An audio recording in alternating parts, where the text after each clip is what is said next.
The velvet ring box looked small in Mara Ellison's hand, almost harmless, until she placed it beside the contract and pushed both across the kitchen table toward the man whose mortgage was already 3 months behind. Rain tapped against the windows of the old farmhouse in slow, patient fingers, and across from her, Cole Whitaker sat with one calloused hand wrapped around a chipped coffee mug, and the other resting protectively near his daughter's shoulder. Mara had walked into hostile boardrooms in 3 countries, had bought companies from men who swore they would never sell, had stared down senators, bankers, auditors, and rivals who smiled with knives behind their teeth. She had expected the same thing tonight that she expected from every desperate person: resistance first, silence second, surrender last. $5 million had a way of softening the spine, but the little girl beside Cole did not look softened. 9-year-old June Whitaker sat with her knees tucked under her, a faded denim jacket over her nightgown and a worn rabbit with one floppy ear pressed against her ribs. She studied the ring box, then the contract, then Mara's face with the kind of quiet attention that made adults feel suddenly unfinished. At last, in a voice so gentle it seemed almost cruel, June said, "You must be awful lonely if you think a family is something you can rent." The kitchen went still. Even the refrigerator seemed to stop humming. Cole closed his eyes, not from shame, but because the truth had landed between them so cleanly there was no way to pick it up without bleeding. Until that night, Mara Ellison had been known in American business circles as the woman who never blinked. At 38, she controlled Ellison Northstar, a logistics, infrastructure, and data empire that owned ports on both coasts, rail contracts through the Midwest, and distribution hubs from Atlanta to Seattle. Magazines called her visionary. Her enemies called her a machine. People who worked directly under her mostly called her ma'am and prayed she would not remember their names. She had inherited nothing but a bankrupt regional trucking company from a father who died bitter and over-leveraged, and she had turned it into a national powerhouse by cutting weakness wherever she found it, including in herself. Her hair was always pinned neatly, her suits were always severe, and her voice had the calm of a locked door. She did not believe in luck, sentiment, or second chances unless they were priced correctly. But 2 weeks before, she sat in Cole Whitaker's kitchen with a ring box and a contract. Her carefully built life had begun to split open in public.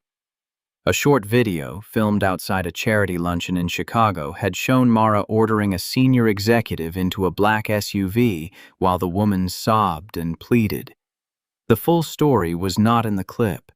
The executive had been using a children's medical transport fund as her private account, moving donation money through fake vendors while Mara's legal team gathered proof. But America did not see the proof. America saw a wealthy woman in a white coat standing over another woman in tears. By morning, the headline had hardened into a verdict: Mara Ellison destroys crying employee outside children's charity event. The timing was a disaster of almost biblical precision. Ellison Northstar was days away from closing its largest deal, a merger with Caldwell Harbor and Rail, a privately held family empire based in Savannah and controlled by an 80-year-old Gideon Caldwell, a widower with old Southern manners, older money, and a public obsession with honor. He had no patience for scandals that smelled like cruelty, and he had even less patience for executives who treated human beings like line items. Mara's communications team spent 48 hours trying to repair the damage, but panic produces foolishness even in people who charge $600 an hour. Someone in her public relations office planted a softer story with a friendly business columnist. Mara Ellison, under pressure while planning a private wedding, had been emotionally strained and misunderstood. It was meant to humanize her. It did the opposite. Gideon Caldwell read it, called Mara personally, and said in his slow Georgia drawl that he looked forward to meeting the fortunate man at his foundation dinner that Saturday. "A woman's work tells me what she can build," he had said. Her family tells me what she protects. Mara had stood in her penthouse office overlooking the Chicago River, phone against her ear, feeling the room tilt for the first time in years. There was no fiancé. There had never been one. There had been acquisitions, airport lounges, hotel suites, attorneys, strategy calls, and silent holidays. Love had been filed away long ago as a risk without measurable return. Her chief of staff, Nolan Pierce, was the one who said what everyone else was afraid to say. You need to tell Caldwell the engagement story was false. Mara looked at him through the glass reflection of her office wall. Behind her, Chicago shone like a circuit board under low clouds. And hand him a reason to walk away? A fake fiancé is worse. Only if he looks fake. Nolan removed his glasses and rubbed the bridge of his nose. Mara, you cannot hire a husband off a spreadsheet. Why not? We hire presidents, lobbyists, consultants, expert witnesses, crisis psychologists. Everyone performs when the incentive is sufficient. Marriage is not consulting. For enough money, she said, most things become consulting. Nolan stared at her with the weary sadness of a man who had followed brilliance into moral fog more than once. What you're describing is not a solution. It's a human liability. Mara turned away. Find me a man with a clean background, ordinary credibility, no appetite for publicity, and a reason to need money quickly. Nolan did not move. You're serious. I am always serious. And where do you expect me to find him? Mara's gaze drifted downward, past the floors of executives and analysts and polished conference rooms toward the loading court where rain silvered the pavement and men in work jackets moved under floodlights. Real life, she said. Start there. Cole Whitaker entered Mara's life not as a candidate, but as an interruption. He owned Whitaker Repair and Haul, a small diesel and equipment shop on the edge of Joliet that survived on municipal contracts, farm machinery, and late-night emergency calls from drivers stranded along Interstate 80. He was 39, broad-shouldered, quiet, and permanently tired in the way only working parents and grieving people know. His brown hair carried a little gray at the temples, though he was still young enough that it surprised people. His hands were scarred from steel and heat. His back ached from years under engines, and his truck smelled faintly of motor oil, wintergreen mints, and the lavender hand sanitizer his daughter insisted he keep in the console. 5 years earlier, his wife, Noelle, had died from a heart infection that began as something doctors had missed and ended as a calendar of hospital rooms, unpaid bills, and promises whispered beside machines. Cole sold 2 tow trucks, borrowed against the shop, cashed out the small retirement account he had built as a Navy mechanic, and still came home alone with June asleep in the back seat after the funeral, clutching her mother's scarf. Since then, he had measured life in lunches packed before dawn, invoices paid late, school shoes bought one size big, and the yellow tulips he placed every Friday beside Noelle's photograph because she used to say roses tried too hard. The first time Mara saw Cole, he was standing in her distribution hub west of Chicago, soaked to the elbows and furious. Ellison Northstar had contracted his shop to repair a line of yard tractors after the regular vendor failed inspection. The hub was a cavern of concrete, steel beams, diesel fumes, reversing alarms, and fluorescent light. Trucks rolled in and out under a low November sky.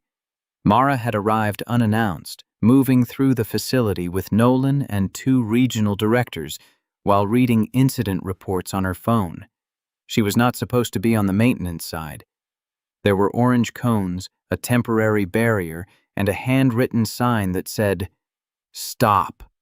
Hydraulic testing." Mara saw none of it. She stepped through the gap just as a raised trailer gate, half secured and loaded with steel dock plates, gave a violent shudder. Cole saw the chain slip before anyone else did. He dropped the wrench in his hand and ran. One moment, Mara was reading about quarterly throughput, and the next, a man's shoulder slammed into her ribs and drove her hard into a stack of shrink-wrapped pallets. The dock plates crashed where she had been standing with a sound like a train coming apart, sparks kicking across wet concrete. Nolan shouted. Someone hit an alarm. Mara tasted blood where she had bitten her tongue. Cole rolled away, pushed himself up, and limped straight toward her with rainwater dripping from his jaw. "What is wrong with you?" he barked. "Can you read?" Mara stared at him, stunned less by the pain than by the fact that he was yelling at her. "Excuse me? There are cones, signs, and 4 men waving you back. You walked right into a live test lane because that phone was more important than your own skull." "Do you know who I am?" Cole pointed at the crushed steel where she had stood seconds earlier. "I know exactly what you are right now. You're a near-fatal accident with expensive shoes. Stay out of my work zone." The regional director went pale enough to look ill. Nolan whispered Mara's name in warning. Security hovered uncertainly, but Mara did not answer. She looked at Cole Whitaker, at the grease on his sleeve, the strain around his eyes, the way every mechanic in the bay seemed to settle once his voice took command. He turned away from her without waiting to be dismissed, checked the injured chain, ordered 2 men to cut power to the lift, and told a teenage apprentice to breathe before he passed out. He was not impressed by power. He was angry because danger had been ignored. The distinction lodged somewhere inside Mara like a foreign object. "His name?" she asked Nolan quietly. Nolan looked confused. "The mechanic?" "Yes. Cole Whitaker, local contractor." She watched Cole crouch beside the fallen plates and run his hand over the broken link with the tenderness of a doctor reading an X-ray. "Pull his file," she said. "No." Nolan's answer came too fast. Mara turned to him. "No?" "I know that look. You are about to turn a man who saved your life into a strategy. He may already be one. Mara, find out whether he is clean." Nolan's jaw tightened. "And whether he is desperate?" She did not respond, which was answer enough. By noon the next day, desperation had a name, an address, and a number. Cole Whitaker owed $312,000 in medical debt that had been sold twice and grown teeth in collections. His farmhouse, a small white place with peeling trim and 2 acres outside Plainfield, was in foreclosure proceedings. His shop carried a business loan with a balloon payment due before Christmas. He had no criminal record, no lawsuits beyond debt filings, and no living family close enough to help. He volunteered once a month repairing vans for a church outreach program, coached June's softball team despite missing games for work, and had once taken apart a school bus engine for free because the district could not afford the delay. "He is not your man," Nolan said, closing the folder before Mara finished reading. "He is exactly my man. He is a widower with a child, which makes him believable, which makes him vulnerable." Mara lifted her eyes. "Everyone involved in a deal is vulnerable to something. That is not wisdom. That is damage speaking in a suit." For a moment, the office went cold. Nolan had worked for Mara long enough to know when he had stepped too close to the truth. But she did not punish him. She simply opened the folder again. In one photograph, Cole stood outside his shop holding June on his hip while she laughed at something beyond the frame. Noelle must have taken it. The image had the unguarded warmth of a life before the floor gave way. Mara stared at the child's face longer than she intended. Then she closed the file. "Invite him here tonight. Tell him it concerns liability from yesterday's incident." Cole arrived at the Ellison North Star Tower at 6:30, wearing clean jeans, work boots scrubbed at the soles, and a navy jacket with his shop name stitched over the heart. He looked like a man prepared for bad news and determined not to flinch in front of it. Mara received him not in the grand conference room, but in a smaller private dining suite off her office where the city lights pressed against the windows and the table was set with coffee neither of them touched. "Mr. Whitaker," she said, "thank you for coming. Your people said this was about the accident. It is. Then I'll say what I told your safety director. My crew followed procedure. You crossed a marked barrier. I'm sorry you got hurt, but I won't let my insurance take the blame for something you caused." Mara almost admired the bluntness. "I'm not suing you. Then why am I here?" She opened a folder and placed a one-page summary in front of him. Cole looked down. His face changed so quickly and so little that someone less observant might have missed it. But Mara saw the flash of humiliation, the anger, the instinctive fear of a father whose private failures had been laid bare by a stranger. "You had no right," he said softly. Softly was worse than shouting. "I had a need to understand your circumstances. My circumstances are none of your business. They are if I can change them." Cole stood. "I'm leaving." "Sit down, Mr. Whitaker. I don't take orders from you." "Then take this as an opportunity." He leaned both hands on the table and looked at her as if she had crawled out of something dark. "Lady, you don't know the first thing about opportunity. You know leverage. There's a difference."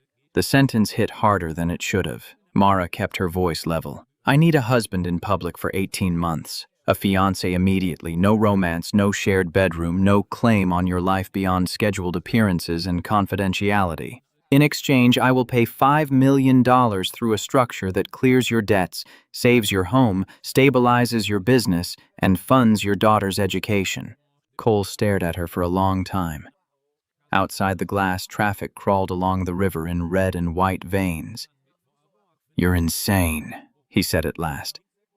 "No, I'm cornered." "So you thought you'd buy your way out?" "I thought I would hire someone capable of presenting decency." "You don't hire decency. You either have it or you don't." Mara's fingers tightened under the table, but she did not let it show. "You saved my life yesterday.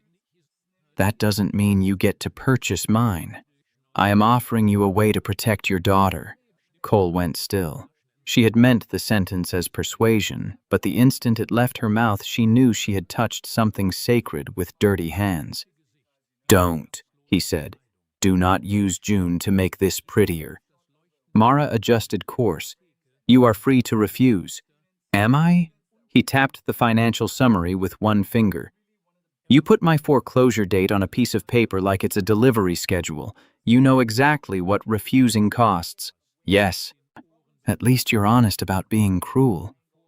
She swallowed the reply that rose automatically. Cole walked to the window, his shoulders rigid beneath the jacket. For a while he said nothing. Mara let him look at the city, because she understood calculation and could almost hear the arithmetic of his heart. House, shop, daughter, wife's memory, pride. When he turned back, his eyes were bright with anger he refused to spend. "June meets you first," he said. "No contract, no ring, no public lie until my daughter sits across from you and decides whether she can breathe in the same room." Mara blinked. "Your 9-year-old has veto authority?" "Over my life? No. Over her home? Yes. She already lost her mother. I won't bring a stranger into her world because I'm scared of a bank. I can be very pleasant to children. That sentence is why she gets a vote." Mara almost smiled, despite herself. "Fine. Bring her tomorrow evening." Cole moved toward the door, then stopped. "And one more thing. If you talk down to her, if you try to buy her, or if I see her shrink even once, we're done." "Understood." He looked at her one last time. "I doubt that." Mara prepared for June Whitaker as if preparing for a regulatory hearing conducted by a fairy tale creature. She asked staff members with children, what 9-year-old girls liked, and received so many conflicting answers that she solved the problem the only way she knew how: excessively. By the next evening, one corner of her Gold Coast residence contained a museum of untouched childhood: art kits, dolls, a telescope, books with gilt-edged covers, a remote-control race car, a pink bicycle with a bow still tied to the handlebar, and a dollhouse so elaborate it had working chandeliers. The chef suggested pizza. Mara approved handmade flatbreads with imported mozzarella, roasted heirloom tomatoes, and basil oil. Nolan, watching the preparations with mounting dread, finally said, "You are trying to intimidate a child with generosity." "I am trying to be thoughtful." "No, you are trying to win." Mara looked at the toys. For the first time, they appeared less like kindness and more like evidence. "What should I do?" Nolan softened a little. "Ask her what she likes. Listen to the answer." Mara disliked advice that could not be executed in advance. Cole and June arrived at 7, not through a private elevator but through the front door, because Cole refused to let the doorman send them around like cargo.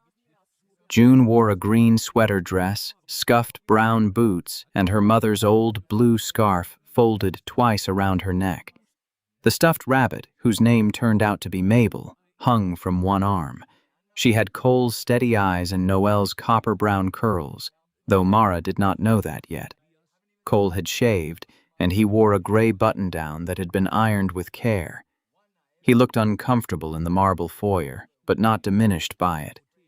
June looked upward at the chandelier, then at the long white room beyond it, then quietly slipped her hand into her father's. Mara knelt because someone online had advised meeting a child at eye level, and immediately felt foolish. "Hello, June. I'm Mara." June studied her. "I know. Your father told you about me?" "A little. I bought some things in case you got bored." Mara gestured toward the corner. June looked at the bicycle, the dollhouse, the tower of boxes, and the art set whose polished wooden case cost more than most families spent on groceries in a month. "That's a lot of things," she said. "You can take whatever you want." June hugged the rabbit closer. "Mabel doesn't like moving into houses where she doesn't know anybody."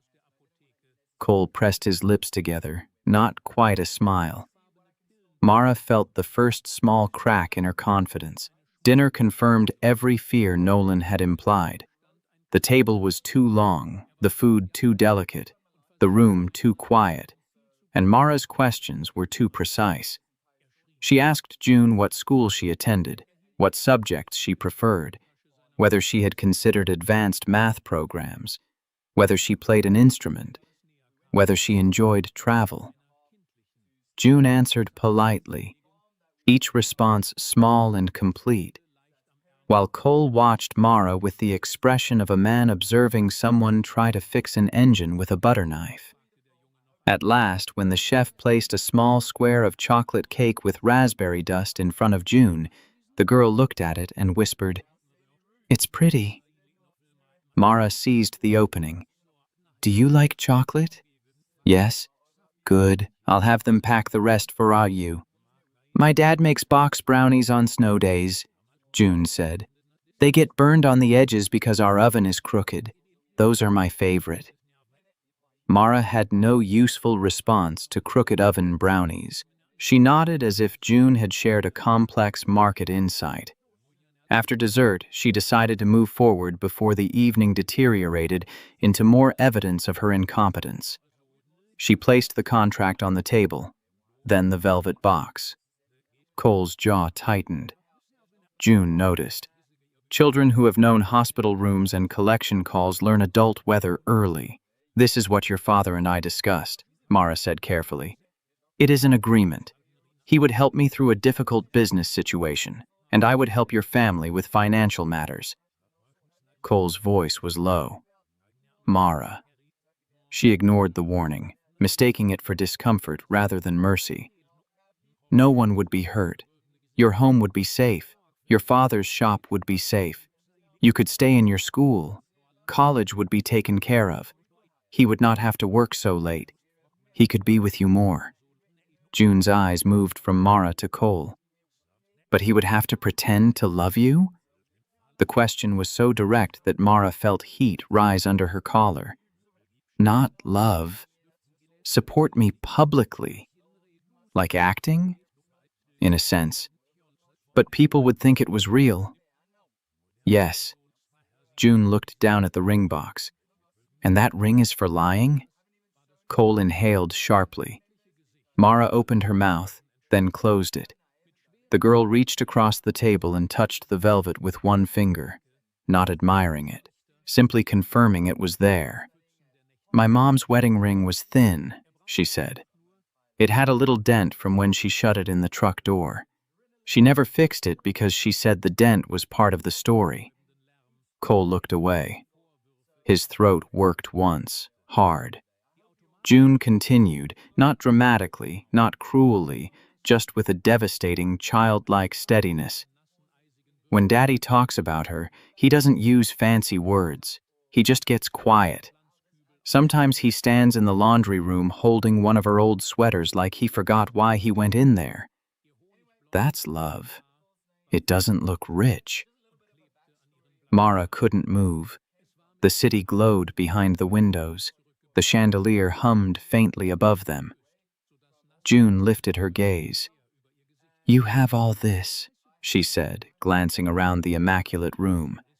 But it feels like nobody ever spills anything here. She looked at the contract. You don't want my dad. You want a picture of him. You want people to see him standing beside you and think something warm lives in this house. Mara felt the words enter her one by one, finding locked rooms she had not opened in years. June's lower lip trembled, but she held herself upright. If you have to pay him $5 million to sit at your table, then you're poorer than us. We have Mom's songs. We have burned brownies. We have Friday tulips.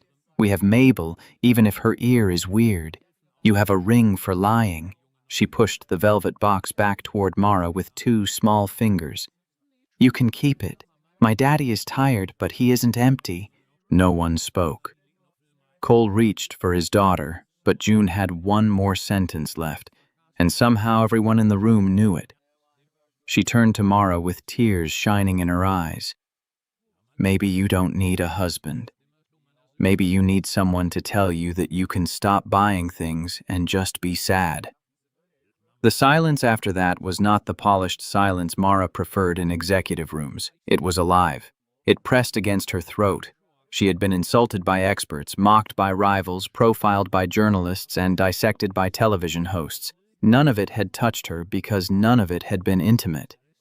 But this child, sitting in a green sweater dress with a threadbare rabbit, had named the truth without knowing its history. Mara was sad, not elegantly lonely, not strategically isolated, not disciplined by ambition. Sad. She thought suddenly of being 11 years old in the back office of her father's failing trucking yard, listening to him scream into a phone while her mother packed a suitcase upstairs.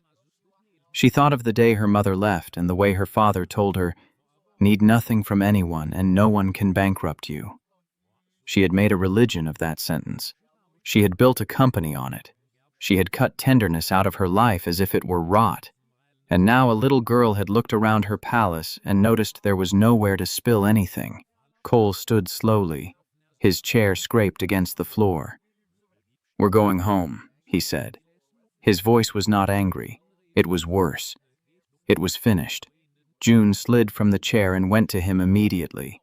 He lifted her with the ease of long practice, though she was almost too big for it now. Her arms went around his neck. The blue scarf brushed his cheek. Cole looked at Mara, and there was a tired pity in him too, though he tried to hide it. "I'm sorry for whatever made you think this was normal," he said. "But my daughter's right. I can lose the house and still look her in the eye. I can't sell her father and call it protection. He walked toward the foyer. Mara remained seated. The contract lay before her with its clean paragraphs, signature blocks, wire instructions, non-disclosure clauses, morality provisions, and press choreography. It had been a beautiful instrument when her attorneys drafted it. Now, it looked obscene. Cole had nearly reached the door when Mara heard her own voice break. "Please wait." He stopped, but did not turn at first. June looked over his shoulder, eyes wet and wary. Mara stood. For a moment she could not remember how to be the woman everyone obeyed. Her hands shook as she picked up the contract. The paper was thick, expensive, resistant. She tore it once, then again, until the legal language fell in pieces across the table like dirty snow. The sound seemed to travel through the whole apartment. Nolan, standing unnoticed near the hall, lowered his eyes. "I'm sorry," Mara said. The words came out unevenly because she had not used them often enough to be graceful. Cole turned. "For which part?" he asked. "For investigating you. For using your daughter as leverage. For mistaking fear for consent. For all of it." She picked up her phone, opened a secure banking application, and approved the transfer Nolan had prepared. Then she set the phone down as if it were something dangerous. "I just authorized funds to your business account. They will clear by morning. It will cover the mortgage, the debt I know about, and enough operating capital to keep your shop alive." Cole's expression hardened immediately. "No. There is no contract. No. No appearances, no NDA, no gala, no lie." "I said no." "Then call it liability compensation. You didn't hire me for that job. My invoice is not $5 million. Mara looked at June. "Then call it the first honest thing I have done in a long time." Cole stared at her with suspicion, pride, gratitude, and anger all moving under his face. "You don't get to wash this clean by throwing money at it. I know. Do you?" "No," Mara whispered. "Probably not yet." That answer stopped him more effectively than any argument. She wrapped her arms around herself, suddenly cold in the heated apartment. "Your daughter said I need someone to tell me I can stop buying things and just be sad. She is right.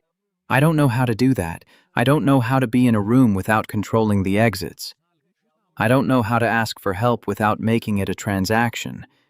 But I know I almost pulled you into a lie because I was terrified of losing a deal that, until 10 minutes ago, I thought mattered more than anything." She swallowed. "It doesn't." Cole lowered June to the floor. She stayed against his leg, one hand gripping his jacket. "What about Caldwell?" he asked. "He will back out.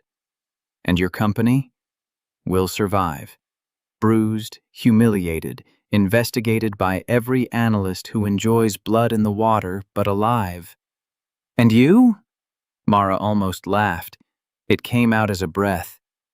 "I don't know." Cole studied her for a long moment. He had seen plenty of people cry when invoices came due, when engines failed, when life cornered them. He could usually tell the difference between performance and collapse. Mara Ellison did not cry beautifully. She fought every tear like it was an intruder. That made him trust them more. June tugged his sleeve. Cole looked down. His daughter said nothing, but her eyes asked the question he had taught her to ask in hard moments. What is the kind thing that does not make us foolish? Cole rubbed one hand over his face. "I won't take $5 million for nothing." Mara shook her head. "You don't owe me anything." "That's not how I live." He glanced at Nolan, then back at Mara. "When is this dinner?" "Tomorrow night." "Does Caldwell know what I look like?" "No." "Does he know my name?" "No." "Then I'll go." Mara stared at him. "Cole, not as your fiancé, not as your boyfriend, not as anything people can print in a headline. I'll go as the man who was there when you almost got yourself killed because you forgot to look up. I'll tell him the truth if he asks. You can decide whether your empire can survive that." Nolan stepped forward. "Mr. Whitaker, that could either save the deal or detonate it." Cole gave him a tired look. "Most honest things can." Mara's tears spilled then, not many, just enough to ruin the clean line of her composure. "Why would you help me after what I did?" Cole looked down at June, then at the torn contract scattered across the table. "Because my daughter just told you the truth, and you listened. That ought to count for something." The Caldwell Foundation dinner took place the next evening in a restored railway station in Savannah, where arched windows rose 3 stories high and live oaks outside dripped Spanish moss in the warm dark. Mara arrived not with a fiancé on her arm, but with Cole Whitaker walking beside her in a borrowed black suit that fit well enough, except across the shoulders. He had polished his boots until they almost passed for dress shoes, and he carried himself with the plain steadiness of a man who had no interest in pretending he belonged to old money. Mara wore a dark blue gown without diamonds. For once, her hands were bare. The room noticed immediately. Corporate whispers moved faster than servers with champagne. People expected a polished mystery man, a financier, perhaps an international attorney, or a widowed philanthropist. They did not expect a diesel mechanic from Illinois with a Navy tattoo half hidden beneath his cuff and a scar across 2 knuckles. Gideon Caldwell sat near the front beneath a mural of steam engines and harbor cranes, his white hair combed back, his cane hooked over one chair, his daughter and 2 grandsons flanking him like a family portrait. His eyes sharpened when Mara approached.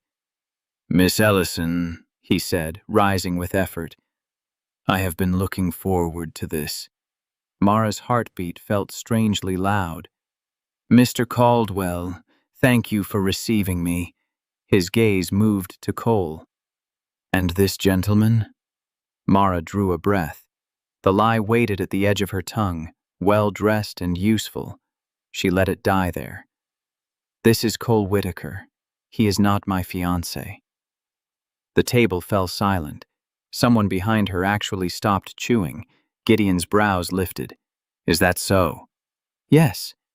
"Then I imagine there is a story." Mara nodded. "There is, and I owe you the truth." She told him enough. Not everything, not June's words, because some truths belonged in kitchens and should not be served to strangers. She told him about the false engagement story, about the pressure, about the accident in the hub, about choosing the wrong solution because she had become too accustomed to treating people as assets. Her voice remained steady, but each sentence cost her. Men who had feared her for years watched with open astonishment as Mara Ellison, the woman who never conceded anything, admitted fault in public. When she finished, Gideon Caldwell leaned back and looked at Cole. "And you came anyway?" Cole nodded. "Yes, sir." "Why?" "Because she could have kept lying. She didn't." "That is a low bar. Sometimes it's the first rung." Gideon's mouth twitched. "You speak plainly. Usually gets me in less trouble than fancy. What do you do, Mr. Whitaker?" "I run a repair shop. Diesel engines, tow work, equipment maintenance, some municipal contracts when we can get them." One of Gideon's grandsons smirked. "A mechanic as a character witness. That's new." Cole turned toward him, not offended, merely attentive. "Engines and people fail for similar reasons." The young man blinked. Gideon tilted his head. "How so?" Cole looked at Mara, then back at the old man. "Pressure, neglect, bad fuel, parts forced to do what they were never meant to do. And sometimes because nobody shuts the machine down long enough to hear the noise before something breaks." Silence settled, but this time it was not hostile. Gideon's eyes moved to Mara. "And what noise did you hear, Miss Ellison?"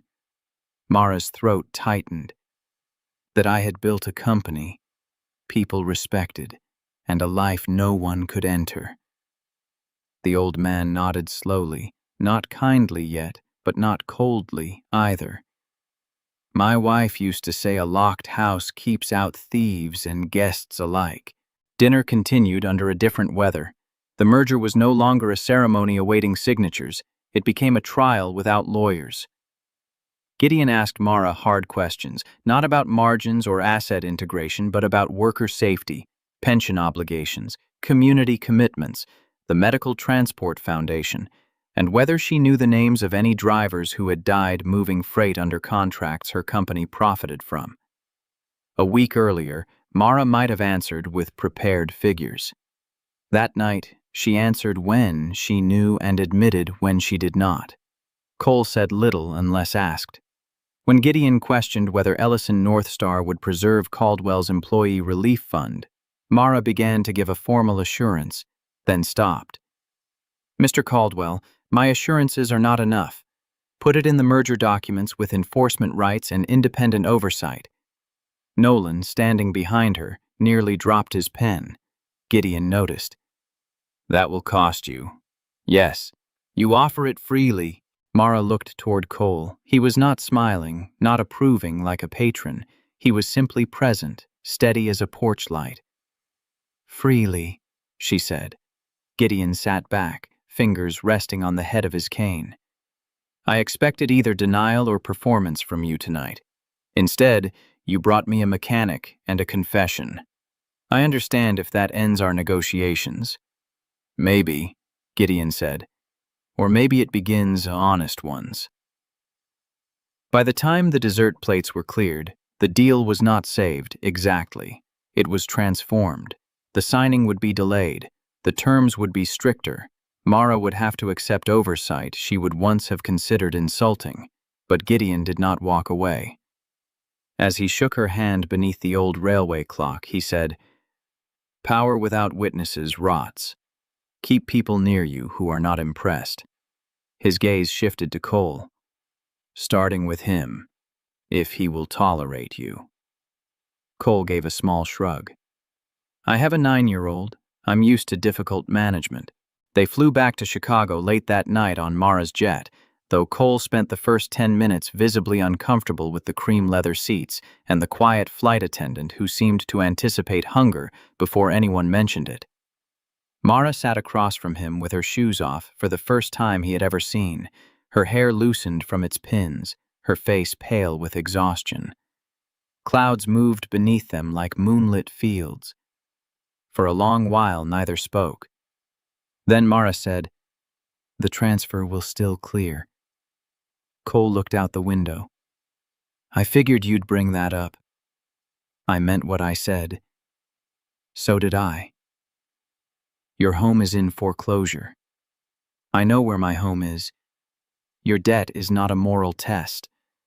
He turned back. "No, but how I handle it is." Mara folded her hands in her lap. "Let me structure it as a contract for services. Safety consultation, equipment maintenance, retainer for Ellison North Star's Midwest fleet. Real work, real invoices, no charity." Cole considered that. "At market rate. Above market." "You are very good." "Market rate," he repeated. "With written scope, cancellation terms, and no nonsense." A faint smile touched her mouth. "No nonsense is difficult for attorneys, but I'll try." "And the mortgage?" "An advance against the contract." "Earned." "Earned," she agreed. He nodded once. It was not surrender. It was a bridge. After another silence, Mara said, "What June said last night, about being sad." Cole's face softened with pain. "She notices too much. She notices what adults hide. Her mother was like that." The words came out quietly, and for the first time Mara heard grief in him not as a detail from a background report, but as a living room light left on. "Tell me about her," she said, then quickly added, "Only if you want to." Cole looked surprised by the absence of pressure. He looked down at his hands. Noelle sang when she was nervous. Badly. Same 3 songs. She planted tulips everywhere, even places tulips had no business growing. She believed every stray animal had been personally sent to test our character. She could stretch $20 into a week of dinners and still make you feel like you were lucky. His voice thinned. June has her laugh. Not often enough, but when it comes, there she is. Mara listened. She did not interrupt, did not convert his pain into insight, did not ask what it taught him. She simply let the woman be real for a few minutes above the clouds. By Sunday afternoon, Mara Ellison stood beside a chain-link fence at a public softball field in Plainfield, wearing jeans so new they still had a crease in sneakers Nolan had ordered because she did not own any. The sky was bright and cold. Parents sat in folding chairs with thermoses and blankets. Someone's golden retriever barked at every foul ball. June, in an oversized team sweatshirt, turned from the dugout and saw Mara standing uncertainly near the bleachers with a paper cup of coffee in both hands. For one suspended second, Mara feared she had made a mistake. Then June lifted one hand in a cautious wave. It was not forgiveness. It was not welcome exactly. It was permission to remain. Cole, who had been carrying a bucket of practice balls, saw the exchange and said nothing, but his shoulders eased. Mara watched the game with the concentration she usually reserved for acquisition models. She learned that 9-year-olds forget to run, that parents yell encouragement even when they do not understand the rules, and that June stuck her tongue out slightly when preparing to swing. In the 4th inning, June hit a slow grounder and ran as if chased by joy itself. She reached first base safely, and Cole clapped so hard his palms must have stung. Mara found herself clapping too, laughing before she could stop it. Afterward, they went to a pizza place with red plastic cups, Parmesan in cloudy shakers, and a jukebox that played old country songs near the restrooms. June slid into the booth beside Cole, then, after a moment, made room on her other side. Mara sat carefully, as if joining a family at a cheap restaurant required more courage than facing Gideon Caldwell. When the pizza came, cheese slid off the first slice onto Mara's plate. June looked at the mess and said, "It spills here." Mara smiled. "I see that." June handed her a napkin. "That's okay. Stuff is supposed to." The months that followed did not turn Mara gentle overnight. Real change rarely arrives like a choir. It comes awkwardly, with relapses and apologies, with old instincts rising before new choices can stop them. Mara still spoke too sharply in meetings. She still frightened junior executives by remembering details they hoped she had missed, but she also began visiting warehouses without an entourage and asking workers questions before reviewing dashboards. She restored the Children's Medical Transport Fund with independent trustees and quietly paid back twice what had been stolen, though her lawyers advised a smaller number. She created a safety council chaired by people who actually worked near machines. Cole's shop received a legitimate fleet contract that saved his business, but also nearly buried him in work until Mara, at his blunt insistence, phased the schedule like a sane person. The farmhouse came out of foreclosure through an advance he repaid invoice by invoice because he insisted on seeing the balance fall by labor, not pity.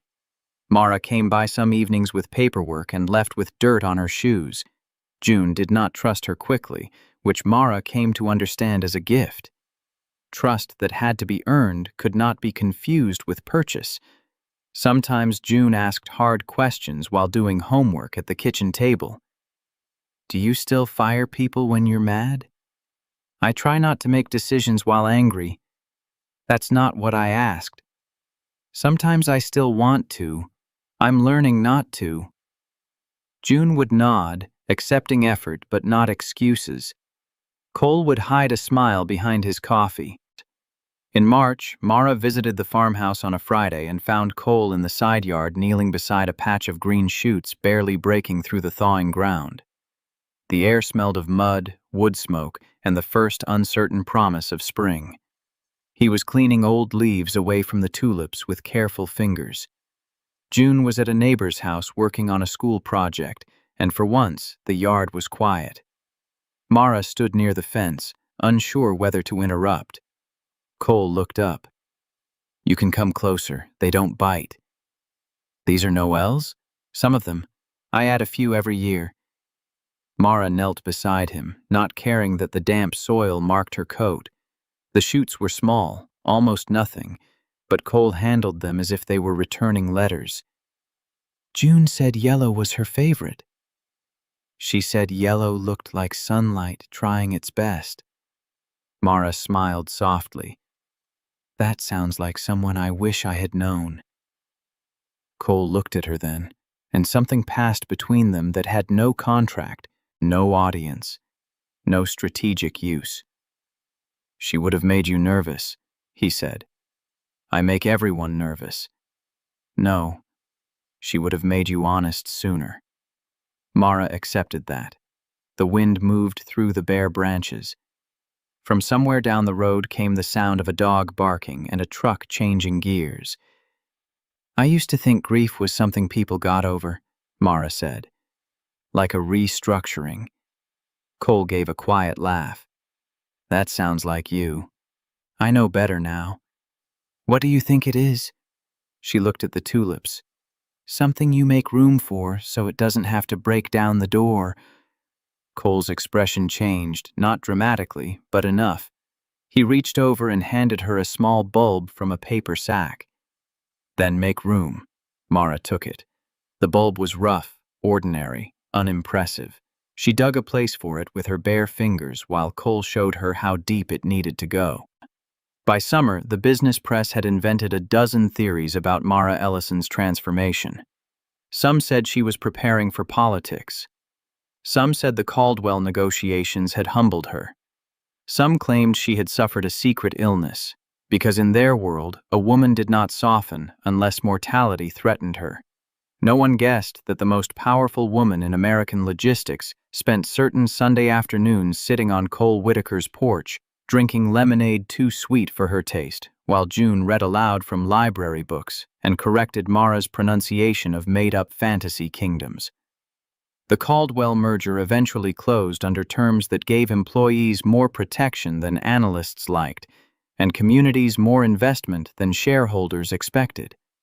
Ellison North Star's stock dipped, then recovered, then strengthened because dignity, while difficult to quantify, did not turn out to be bad business. Gideon Caldwell sent June a handwritten note after reading a profile that mentioned Cole's safety council. It said, "Your father reminds powerful people where the ground is. That is holy work." June taped it inside her closet beside a photograph of her mother. One evening in late August, Cole found Mara alone in the kitchen after dinner, washing dishes badly. Soap climbed nearly to her elbows. A plate slipped from her hand, hit the sink, and cracked down the middle. Mara froze, old panic flashing across her face as if broken things still demanded punishment. Cole leaned against the doorway. "It's a plate," she exhaled.